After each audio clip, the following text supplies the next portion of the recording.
ఈ ప్రాబ్లమ్కి సొల్యూషన్గా ఏ ఒక్క తెలుగు వీడియో కూడా లేదు. అదేంటంటే స్పాటిఫై యూజర్స్కి కొంతమందికి వాళ్ళ అకౌంట్స్ అయితే ఆటోమేటిక్గా లాగౌట్ అయిపోతున్నాయి. వన్స్ మళ్ళీ లాగిన్ చేద్దామని చూస్తే వాళ్ళకి ఈ విధంగా పాపప్ అయితే వస్తుంది, స్పాటిఫై అబ్రాడ్ మీరు 14 days వరకు యూజ్ చేయాలన్నట్టుగా. సో ఈ ప్రాబ్లమ్కి సొల్యూషన్ అయితే నేను ఈ వీడియోలో చెప్పడం జరుగుతుంది. వీలైనంత వరకు ఈ వీడియోని షేర్ చేసి మన పేజ్ అయితే ఫాలో అయిపోండి.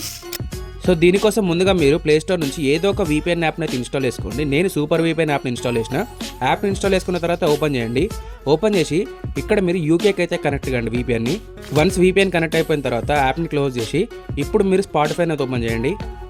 ఓపెన్ చేసి ఇక్కడ లాగిన్ క్లిక్ చేస్తే ఇక్కడ మీ అకౌంట్ టైప్ అయితే అడుగుతుంది. సో దాన్ని అయితే సెలెక్ట్ చేసుకోండి.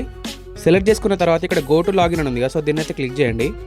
క్లిక్ చేసిన తర్వాత ఇక్కడ మీరు మీ స్పాటిఫై అకౌంట్ యొక్క పాస్వర్డ్ అయితే ఎంటర్ చేయండి. వన్స్ పాస్వర్డ్ ఎంటర్ చేసిన తర్వాత ఇక్కడ లాగిన్ అని ఉంది కదా, సో దీన్ని అయితే క్లిక్ చేయండి.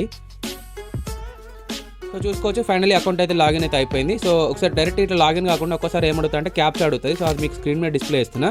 సో ఆ విధంగా మీరు క్యాప్చా ఎంటర్ చేసి కంటిన్యూ క్లిక్ చేసినా కూడా మీకు అయితే ఇట్లా అకౌంట్ అయితే లాగిన్ అయితే అయిపోతుంది. సో ఈ ట్రిక్ మీకు నచ్చినట్టయితే ఒక లైక్ అయితే చేయండి. ఈ ట్రిక్ మీకు నిజంగా వర్క్ అయిందా లేదా కింద కామెంట్ సెక్షన్లో కామెంట్ అయితే చేయండి. ఇట్లాంటి మరిన్ని వీడియోస్ కోసం సబ్స్క్రైబ్ అయితే చేసుకోండి.